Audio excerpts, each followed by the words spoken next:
Texnologiyasi fanidan bugungi video darsimiz ilmiy tadqiqotda innovatsiya va novatsiyaning o'rni hisoblanadi va innovatsiya va novatsiyaga e'tibor qaratadigan bo'lsak, novatsiya bu yangi g'oya, kashfiyot yoki ilmiy natijaga asoslangan nazariy yoki konseptual asos hisoblanadi. Ya'ni bu amaliyotga hali joriy etilmagan fikr va tushuncha hisoblanadi. Umumiy olib qaraganda bu asosiy bir yangi g'oya deb olsak bo'ladi.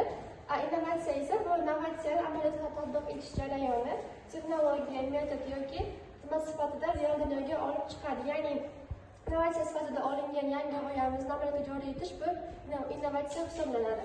Qisqacha innovatsiya g'oya, innovatsiya natija deb aytib o'tishimiz mumkin. Innovatsiya ilmiy tadqiqotning boshlang'ich roli, ya'ni innovatsiya ilmiy faoliyatning manbai bo'lib, tadqiqot yo'nalishini belgilaydi. U quyidagi funksiyalarni bajarib o'tadi. Bularni ko'rib chiqishimiz mumkin. Masalan, birinchisi yangi gipoteza va tadqiqot savollarini keltirib chiqaradi. Keyingisi eksperiment dizaynining konseptual asosini beradi. Nazariy bilimlarni boyitadi, ilmiy ravnaqlarni kengaytiradi.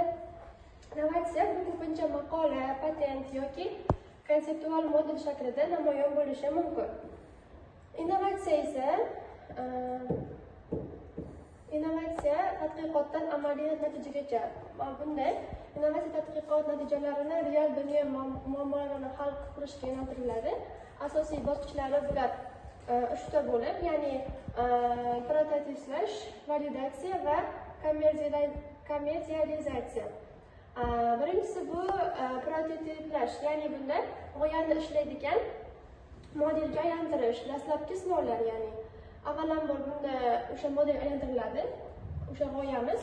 Keyingisida esa empirik sinovlar va mezonlarga mosligini tekshirib o'tiladi. Keyingisi oxirgi bosqichimizda mahsulot yoki xizmatlarni tijorat va jamoatchilikka joriy etiladi.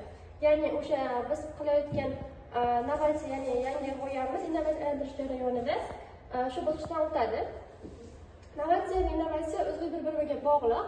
Chunki zanjir deb olsak ham bo'ladi.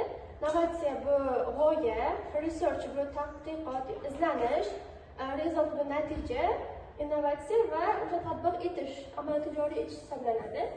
Ilmiy tadqiqot bosqichlaridagi rollarni, ya'ni bunda 4ta rolni ko'rib o'tishimiz mumkin.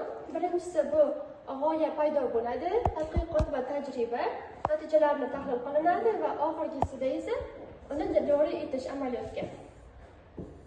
Amaliy misollar ta'lim va tibbiyot bo'yicha ko'rib chiqishimiz mumkin.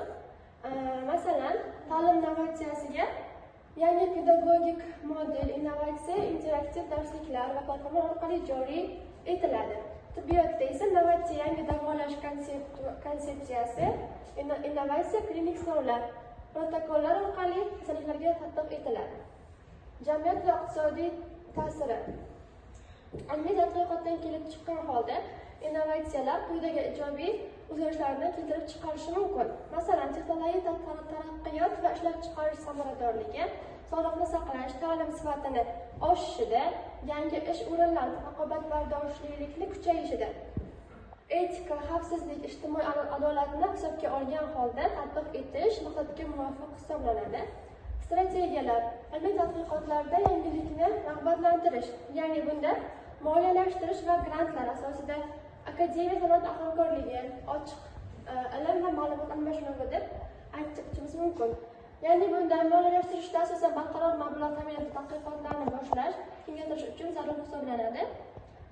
Keyingisi esa eksperimental natijalarni tezroq sanoatga o'tkazish imkonini beradi va oxirgisida esa reproduktivlikni oshiradi, yangi g'oyalarni rag'batlantiradi. Xulosa qilib aytadigan bo'lsak, innovatsiya nazariy boshlanish, innovatsiya esa uning amaliy ko'rinishi hisoblanadi. Ilmiy tadqiqot jarayonida quyidagilarni tavsiya etishimiz mumkin. Bular birinchisi novator g'oyalarni aniqlaydi va test tekshirish uchun kichik eksperimentlar tashkil qiladi. Moliyalashtirish va sanoat hamkorligini strategik rivojlantirish, ochiq ma'lumot va etik me'yorlarni birlashtirib, javobgar tatbiqni ta'minlash. Ularning uyg'unligi ilm, fan, texnologiya va jamiyat taraqqiyotining asosiy omili hisoblanadi. Shu bilan e'tiboringiz uchun rahmat.